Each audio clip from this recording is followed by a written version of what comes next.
আমি 2-4 হাজার টাকা দিতাম, কিন্তু এ জায়গা কমছেও 5-6 লাখ টাকার ব্যাপার। হোক 5-6 লাখ টাকা তুমি দিবা, কারণ তোমার এই টাকা দেওয়ার সামর্থ্য আছে। হ্যাঁ, আমার সমর্থন আছে, কিন্তু আমার মন নাই, কারণ আমি বহুত কষ্ট করে টাকা ইনকাম করছি, এ টাকা আমি কাউকে দেবো না। আজকে যদি তোমার বাপ অসুস্থ থাকতো তখন তুমি টাকা দিতা না? অবশ্যই দিতা।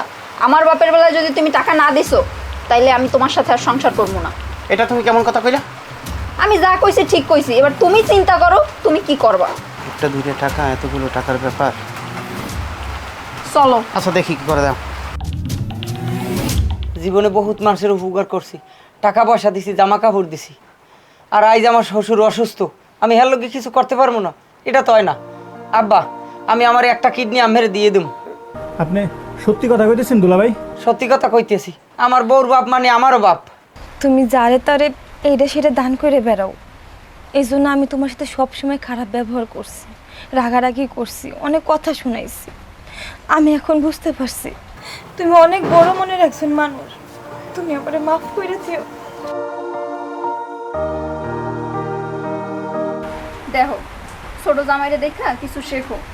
ময়না ওর স্বামীরে লইয়া গর্ব করতে পারবে, আর আমার তো গর্ব করার কিছু নাই।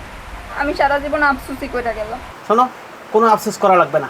বাইরে আব্বারে কিডনি দিতে চাইছে না, এরপর থেকে এই চিকিৎসা খরচে যত টাকা, সব টাকা আমি বিয়ের কম। হ্যাঁ, তোমরা সবাই আমাকে কৃপণ বলছো না, আমি কৃপণ।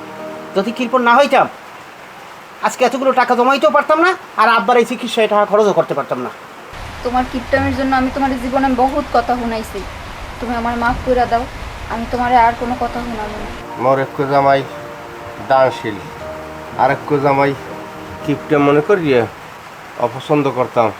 আজকে মোর এই বিপদের সময় দনুজ্ঞ জামাই ডালই আমার হোমে খারাইছ। আল্লাহ জানে হেগো রহমত করে, মোর ভাই দুইটা যেন শান্তিতে থাকে।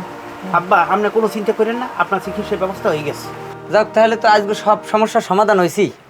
এই খুশিতে আজকে ভালো মন্দ রান্না হইবে, মুই বাজার করতে যাই। হ্যাঁ হ্যাঁ ভাইরা, হ্যাঁ হইবে না, আজকে বাজারের অর্ধেক টাকা আমি দেবো।